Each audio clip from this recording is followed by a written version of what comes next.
আমরা মানে আগে এরকম দেখি নাই, কিন্তু রাঙামাটি ফার্স্ট ওদের দেখছি। আর হাইকিং করতেছে, ওরা ভ্রমণ করতেছে, অনেক কিছু দেখছি। আমরা যেহেতু করি নাই, আমরা তো শিখছি, মানে একটু একটু দেখছি, আমরা করার চেষ্টা করবো। তো আমাদের এই পরিভ্রমণ এটার উদ্দেশ্য হলো বাংলাদেশ স্কাউটসের প্রেসিডেন্টস রোভার স্কাউট এই অ্যাওয়ার্ডটা প্রাপ্তির জন্য আমাদেরকে একটি ব্যাজের কাজ করতে হয়। ওই ব্যাজ অর্জনের জন্য 150 কিলোমিটার সমতল ভূমিতে পরিভ্রমণ করতে হয়, পায়ে হাঁটতে হয় আর কি। তো সেটার উদ্দেশ্যে আমরা গত 25 তারিখ রবিবার ফেনী সার্কিট হাউস থেকে আমাদের যাত্রা শুরু করি। মাঝে আমরা বিভিন্ন জায়গায় যাত্রা বিরতি দিই, রাত্রি যাপন করে আজকে বৃহস্পতিবার Feni circuit house Rangamati circuit হাউসে এসে আমাদের যাত্রা শেষ করি। এখানে প্রায় সমতল ভূমি ছিল, তারপর উঁচু নিচু পাহাড়ি পথ ছিল, মাঝে আবার কয়েকটা ব্রিজ পার করে আসছি। বিভিন্ন প্রতিবন্ধকতা ছিল, তো সেগুলো অতিক্রম করে আমরা শেষ পর্যন্ত আমাদের যে লক্ষ্য ছিল, আমাদের যে গন্তব্য ছিল, সেই গন্তব্যে পৌঁছে গেছি। আমাদের 5 দিন নির্দিষ্ট করা থাকে। আমাদের প্রতিদিন সকাল ভোরের আলো ফোটার সাথে সাথে আমাদের বের হয়ে যেতে হয় এবং সন্ধ্যার আলো নিভে যাওয়ার আগে আমাদের গন্তব্যস্থলে পৌঁছাতে হয়। তো এই দিনে আমাদের সকালে চেষ্টা করি, যেহেতু গরমের সময়, এই সকালে 7 থেকে 8 ঘন্টা হাঁটার, তারপরে একটা মধ্যবিত্ত আওয়াজ। আমরা 4 জন এই যাত্রাটা শুরু করি ঢাকা কলেজের রোভার স্কাউট গ্রুপ থেকে। আমরা ফেনী সার্কিট হাউস থেকে শুরু করে এই যাত্রাটা করি এবং আমাদের প্রতিদিন যে সময়টা সেটা হলো প্রায় 35 থেকে 30 কিলোমিটার গন্তব্যস্থলে পৌঁছানোর জন্য সময় নেই। এখন আমাদের এখানে যেহেতু প্রথমবার, আজ পর্যন্ত ফেনী থেকে রাঙামাটি পর্যন্ত কেউ র্যামলিংটা করে নাই রোভাররা, আমরা প্রথম ঢাকা কলেজ রোভার স্কাউট এটা শুরু করি।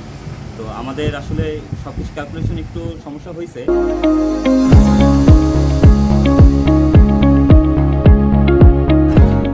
কারণ এটা সমতল ভূমিতে যেমন 150 কিলোমিটার বলে, কিন্তু এখানে উল্লেখ করা ছিল না যে সমতল আর পাহাড়ি হলে কি হবে।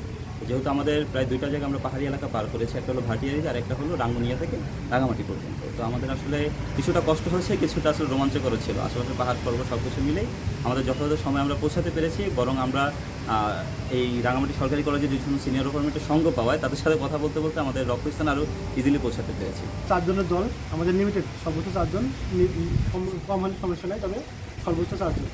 আমরা 4 জনের মানে প্রতিদিন দায়িত্বগুলো মানে ভাগ করে দিই, যে একজন এক দায়িত্ব একদিন করবে আর একজন অন্য মানে দায়িত্ব চেঞ্জ হবে।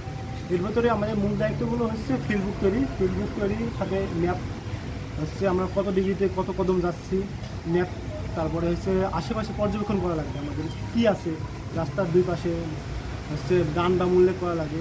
সরকারি প্রতিষ্ঠান, তারপরে এইসব জায়গাতে আমাদের প্রত্যয়নপত্র নেওয়া লাগে, যে আমরা প্রমাণস্বরূপ আমরা এই সাইড দিয়ে এসেছি, তার সাথে আমরা সাক্ষাৎ করি।